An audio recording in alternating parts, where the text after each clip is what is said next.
You. All right, let's see here.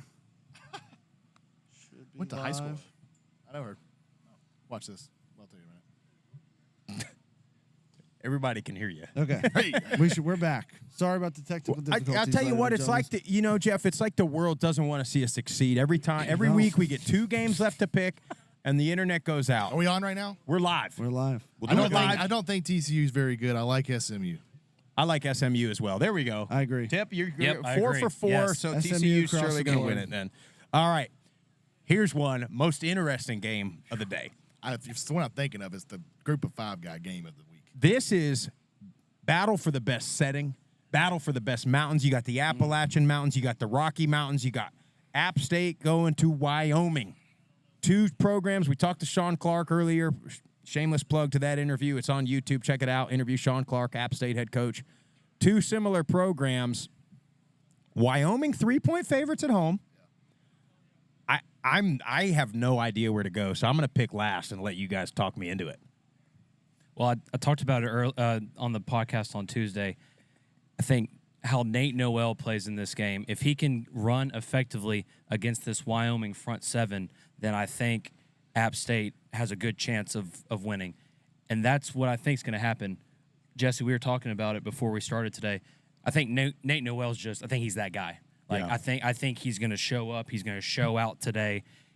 It's going to be an extremely close game. I think it could be a low-scoring game because of this Wyoming defense. But I'm going to go with App State with the upset on the road. 2 very physical teams. Which O-line's going to show up today and overpower the defensive line? I love Wyoming. Sam Scott, Harrison Wiley. They're going to ground and pound. Is App State's defense, did they do enough inside drill, Clark? Did they do enough of that this week? Or did we do a lot of shorts practices? I hope they did some inside drill because they're going to need it against Wyoming. Nate Noel, he's, number 2 in the country right now in rushing yards. I can't not do it. I got to go with that. I like Wyoming. I really do. And I think they played a really good Texas team, tough last week. But App, with Nate Noel in that offensive line, they got it. Yeah, I think it's going to come down to actually the quarterback. I think both defenses are going to stop the run relatively okay, so Aguilar is going to have to play well. I think it's going to be a game winner. Turnover, special teams wins this game. I'm taking Wyoming at home. Murph? Yeah, I'm going to take App State on the road, and the main reason why is haven't been able to determine if Peasley's playing. He went out with a shoulder injury, so if Evans Adoba, their backup, is playing, I like App. I like Aguilar, DVC transfer out of Northern California. Shout out that JUCO. Give me App State. I do want to see after this week how we did, because you either killed us, going to be great, or you were wrong. Yeah. Well, you gotta go all in sometimes. Here we are, live from Murfreesboro, Tennessee. Colorado State, the Rams coming in to Murfreesboro after a very emotional, tough loss, overtime loss last week. Colorado. Middle Tennessee, I think this line has moved to 4, actually, as of today. They started at 3. So interesting there.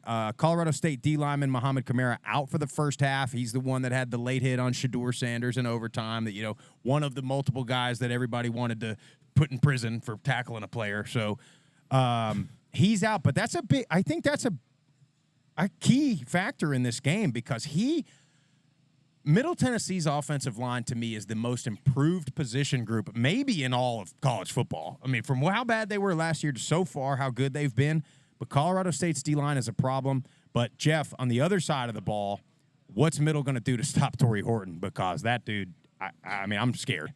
I mean, you got to make somebody else beat you, in my opinion. You got to put 2 guys on Torrey Horton's side at all times. You cannot let him go one-on-one, or else it's just going to be a long day for the Blue Raiders. Yeah, 100%. Well, let's make some picks on this. Swaggy, who you got? Real quick, I think that Colorado State, they got really hyped for last week's game. I don't think they're going to have back-to-back weeks being that productive. I like MTSU at home. I think it's going to be a high-scoring game. I like MTSU, let's say 42 to 21. Tip? So I think Colorado State coming in here today with that letdown loss, being up for a majority of that game last week against Colorado, and then to lose that game, I think they're going to be down a little bit emotionally in this game. So that's why I like MTSU at home. You've got to find a way, like you talked about, Murph, to stop Torrey Holton, to stop those crossing routes on the outside. But I think Middle Tennessee's defensive front line can get pressure on Colorado State's quarterback and disrupt enough to where they can get some stops on defense. So going to go with MTSU at home. Yeah, can't pick against the alma mater. I mean, I'll never do it. I think Lee was about spot on with what he was saying. He may have some inside scoop. I don't know. But really excited for some of these matchups. That Colorado State D-line versus the middle offensive line. Torrey Horton against the tall, long defensive backs at middle. But I go middle. I'm going close, 34-31. I can't believe I said I like 42, it. I think it's going to be a shootout today, and I think whichever team limits the turnovers is going to be the one that wins the game. I don't think either of these offenses are really going to get slowed down. I think it's going to be a high-scoring affair, but I'm not picking against the alma mater. I mean, I think Vadiato has shown he can run this offense. They have faith in him. And Flip Creedle, he has done a fantastic job transfer at NIU. Look for him to have a big day to get him the ball in space. But this middle defensive line, like you said, has got to get pressure on Nicolosi. That is the key. To stopping Horton or slowing him down, that is the key. Get pressure on the quarterback. Blue Raiders across the board. Well, duh. Don't like it. Don't like it. Well, that is pick. all we got for you guys today. Thank you for listening. Thank you for watching. We'll be getting some food. We'll be hanging out right here at the Grove. We'll be at the Raider Walk. So if you're listening, if you're a Middle fan or a Colorado State fan, if you made the trip, come on, hang out with us. Get you some koozies. We got some of that. We will be live from Boise State, Memphis next weekend in a monster Group of 5 game. Memphis may be undefeated after coming off a Missouri win. But if you like the show, you like watching, follow us on all the social platforms at Group of 5 Guys. Go to YouTube, Apple Podcasts, Spotify, wherever you get your podcasts. Go to group of 5guys.com, get you some swag. Let's go middle.